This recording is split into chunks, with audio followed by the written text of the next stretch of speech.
할렐루야. 수요일 저녁입니다. 3일밤 늘 사모하고 또 기다려지는 그런 날입니다. 하나님 은혜가 갑절로 임하시기를 소망하고요. 오늘도 사도행전 말씀을 통해서 우리가 함께 은혜를 나눌 수 있기를 또한 소망합니다. 오늘 말씀은 사도행전 2장 1절에서 13절에 있는 말씀인데 제가 봉독하도록 하겠습니다. 오순절날이 이르매 그들이 다 같이 한 곳에 모였더니 호련히 하늘로부터 급하고 강한 바람 같은 소리가 있어 그들이 앉은 온 집에 가득하며 마치 불의 혀처럼 갈라지는 것들이 그들에게 보여 각 사람 위에 하나씩 임하여 있더니 그들이 다 성령의 충만함을 받고 성령이 말하게 하심을 따라 다른 언어들로 말하기를 시작하니라. 그때에 경건한 유대인들이 천하 각국으로부터 와서 예루살렘에 머물러 있더니 이 소리가 나매 큰 무리가 모여 각각 자기의 방언으로 제자들이 말하는 것을 듣고 소동하여 다 놀라 신기하게 여겨 이르되 보라, 이 말하는 사람들이 다 갈릴리 사람이 아니냐. 우리가 어찌 각 사람이 난 곳 방언으로 듣게 되는 것이 어찌 됨이냐. 우리는 바데인과 메데인과 엘람인과 또 메소포타미아, 유대와 갑바도기아, 본도와 아시아, 부르기아와 밤빌리아, 애굽과 및 구레네에서 가까운 리비아, 여러 지방에 사는 사람들과 로마로부터 온 나그네, 곧 유대인과 유대교에 들어온 사람들과 그레데인과 아라비아인들이라. 우리가 다 우리의 각 언어로 하나님의 큰 일을 말함을 듣는도다 하고 다 놀라며 당황하여 서로 이르되 이 어찌된 일이냐 하며 또 어떤 이들은 조롱하여 이르되 그들이 세술에 취하였다 하더라. 아멘. 사도행전 1장 26절 1장의 마지막 절과 2장의 1절은 이렇게 연결이 되고 있습니다. 디비보가 마띠아를 얻으니 그가 11사도의 수에 들어가니라. 오순절 날이 이름에 그들이 다 같이 한 곳에 모였더니 그렇게 기록을 하고 있습니다. 그들은 모여서 하나님께 전적으로 의존하여 기도하고 있었습니다. 그리고 그들의 마음에 묶인 것들을 풀었을 때 성령이 임하였던 것입니다. 성령은 그들에게 가득 임했습니다. 충만함이었습니다. 모자람이 없는 완벽한 만족이었습니다. 이렇게 모두 다 성령의 충만함을 받고 난 후 그들에게 임한 것이 방언의 은사였습니다. 2장 4절은 이렇게 증거합니다. 그들이 다 성령의 충만함을 받고 성령이 말하게 하심을 따라 다른 언어들로 말하기를 시작하니라. 그러게요. 그래서 4절의 내용을 그 나타난 순서에 따라 우리가 주목해 볼 필요가 있는 것입니다. 120명의 사도들과 제자들이 열흘 정도 전혀 오로지 기도에 힘쓰는 가운데 그들이 성령의 충만함을 받았습니다. 이는 분명한 확증이었습니다. 2, 3절의 내용을 보면 소리가 들렸고 또 눈에 보였다고 기록을 합니다. 먼저 보면 하늘로부터 급하고 강한 바람 같은 소리가 들렸습니다. 2절에 그렇게 기록이 되어 있죠. 거듭남에 대한 예수님과 니고데모의 대화가 생각나는 그런 말씀입니다. 요한복음 3장 8절에 그때 나눈 대화 때 예수님이 이렇게 말씀을 하십니다. 바람은 불고 싶은 대로 분다. 너는 그 소리는 듣지만 어디에서 와서 어디로 가는지 모른다. 성령으로 태어난 사람은 다 이와 같다라고 예수님이 말씀하십니다. 성령의 역사가 마치 바람과 같다라고 말씀을 하고 계시는데 오늘 성령 강림의 현장에서도 이런 기록을 하고 있는 것입니다. 또 다른 성령 강림의 사건이 기록되어 있죠. 바로 3절의 말씀입니다. 불의 혀처럼 갈라지는 것이 그들에게 보였다라고 말씀합니다. 모세가 시내산에 올라갔을 때 하나님과 만나게 될 때 떨기나무에 불이 붙었는데 타지 않고 있는 그 불을 보았던 때가 생각이 납니다. 제가 전방 부대에서 근무할 때 일입니다. 저는 철책 쪽에 있었기 때문에 유독 그때에 산불이 많이 났었습니다. 엄청난 불길이 마치 손으로 휘감듯이 제가 손 모양을 표현하면요 불길이 이렇게 손으로 휘감듯이 치솟는 것을 보면서 얼마나 무섭고 당황했는지 모릅니다. 바로 오늘 본문의 이 표현이 저는 더 쉽게 이해될 수 있었습니다. 한마디로 말하면 기도하는 사람들을 지금 완전히 휘감아 버렸다는 것. 그것을 우리가 알 수 있죠. 어쨌든 이 2절과 3절에 기록되어 있는 바람과 불로 표현된 성령께서 강림하신 이 사건은 모두가 느낄 수 있는 그런 사실임을 증거하고 있는 것이라는 것을 우리가 깨닫게 됩니다. 본문의 내용을 성령의 임재의 상징이다 라고만 말하는 일도 있고, 실제로 들리고 보았다 라고 성경에 있는 내용 그대로를 받아들이는 일도 있습니다.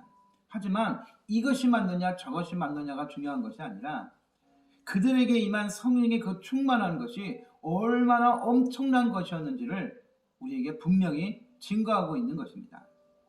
기도하고 있는 그 집에 가득했다고 증거하고 있죠. 사랑하는 여러분, 오늘 우리가 사모해야 될 충만이 바로 이러한 충만임을 우리가 깨달아야 됩니다. 교회는 바로 이러한 충만함이 있어야 된다라고 말씀하고 있습니다. 하나님이 주시는 강한 은혜, 그 충만함이 있어야 된다는 것이죠. 저와 여러분 모두가 이 충만함을 사모하기를 간절히 축원합니다. 그래야 이 충만함이 있어야 우리가 어디에 있든지 하나님과 동행할 수 있고, 이 충만함이 있어야 내가 어디에서 일을 하든 그것에서 하나님이 내 삶 속의 가운데서 역사하고 계시는 것을 경험할 수 있는 것이죠. 하나님께 주시는 그 충만함이 가득한 신앙생활이 되어야 할 것입니다. 에베소서 5장 18절에서 바울은 말합니다. 술 취하지 말라. 이는 방탕한 것이니. 그 다음 뭐라 그럽니까? 오직 성령의 충만함을 받으라. 성령의 충만함은요, 내 삶, 나의 이성, 나의 감성, 그리고 내 육신, 그리고 나의 영적인 부분에까지 임하시는 겁니다.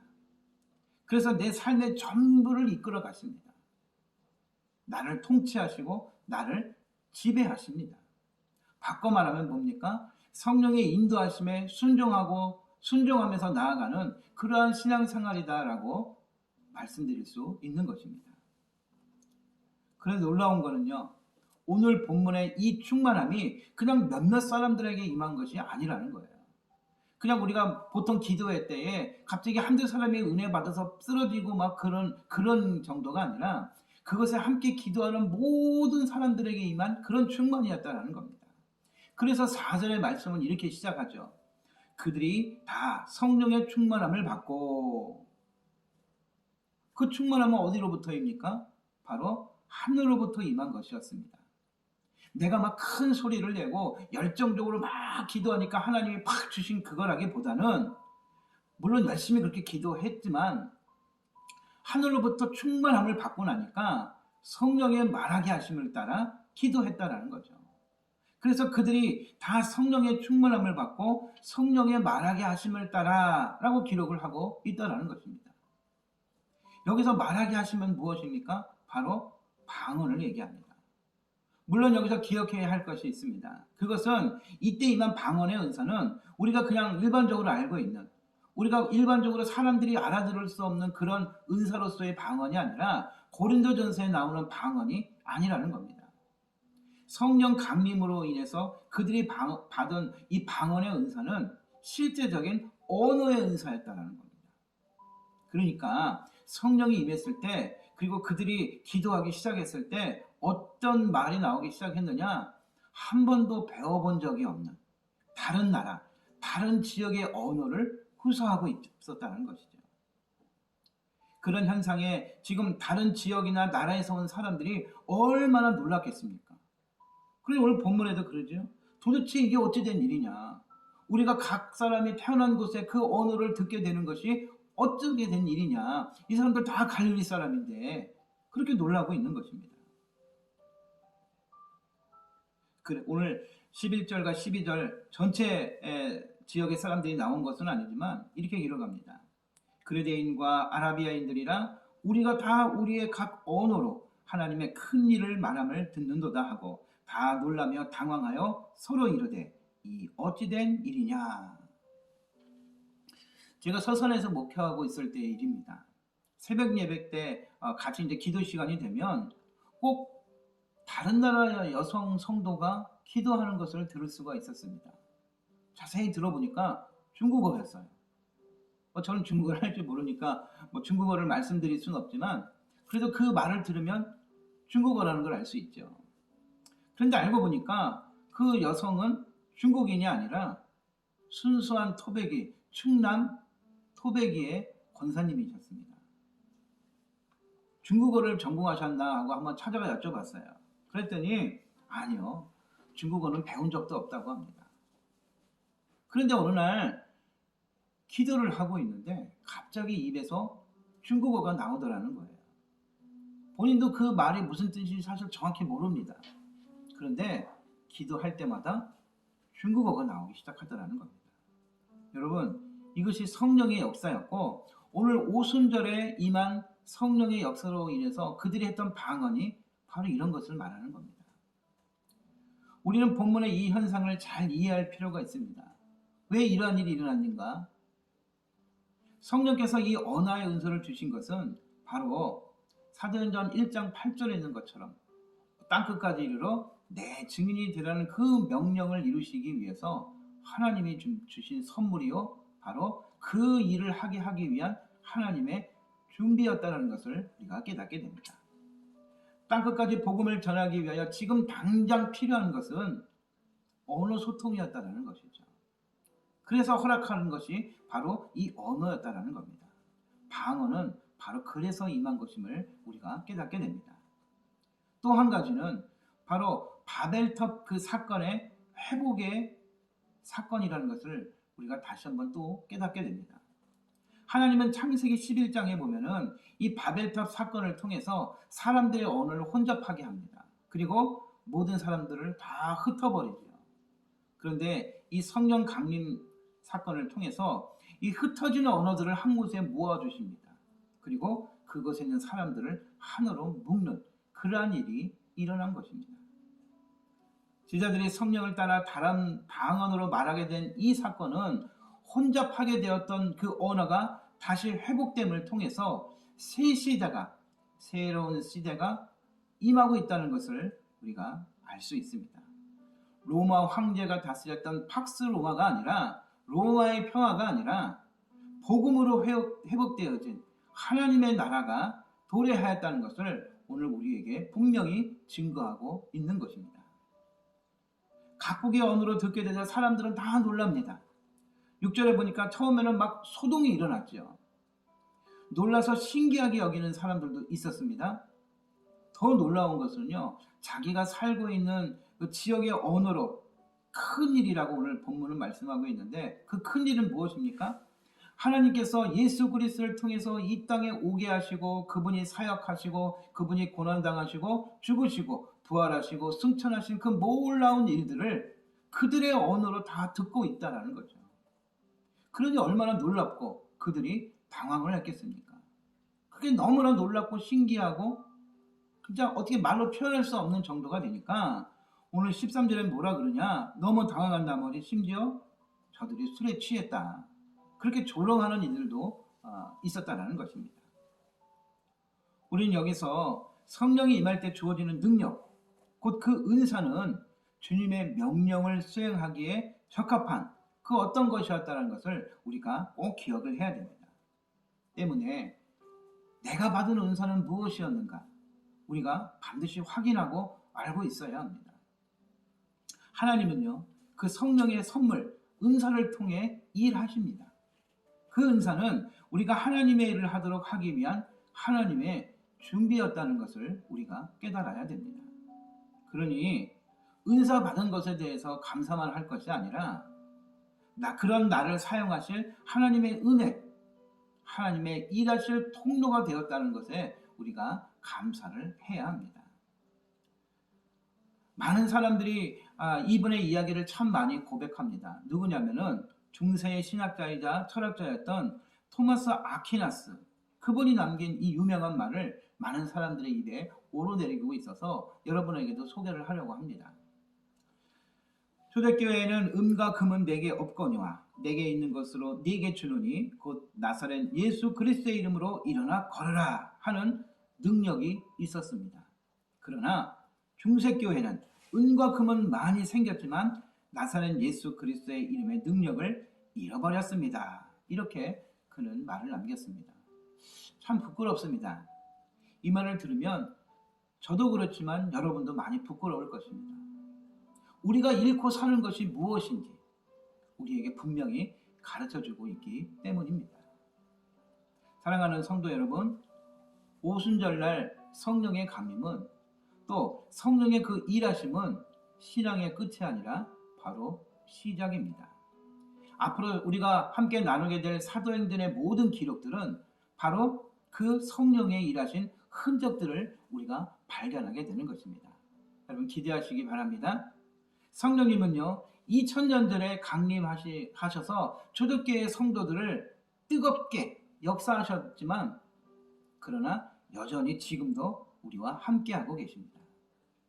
우리들의 삶 속에서도 그 성령의 흔적들을 남겨야 합니다. 매 순간 성령의 인도와 그리고 간섭하심을 사모하며 기도해야 합니다.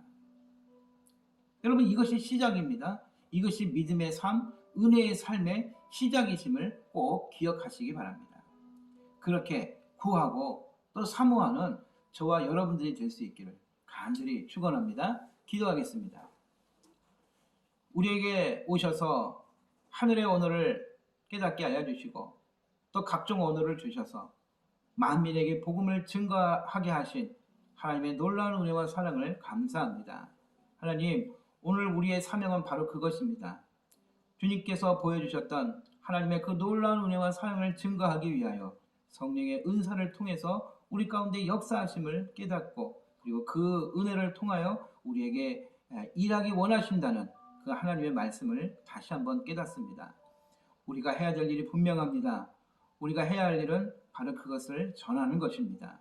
그 일을 준비하기 위하여 성령을 은혜를 허락하셨던 것처럼 우리에게 부어주신 그 성령의 은혜를 통하여 이제 우리가 순종으로 나아갈 때에 하나님의 놀라운 복음의 역사가 일어나는 것을 보게 하여 주시고 성령께서 일하신 그 흔적들을 보며 여전히 우리 가운데 살아 역사하고 계심을 고백하는 귀한 성도들 우리 모두의 삶이 될 수 있도록 이끌어 주시옵소서. 간절히 원하옵고 감사드리며 예수님의 이름으로 기도합니다. 아멘. 남은 3일도 여러분 승리하시고요. 귀한 성탄절 날에 다시 또 뵙도록 하겠습니다. 여러분 모두 사랑합니다.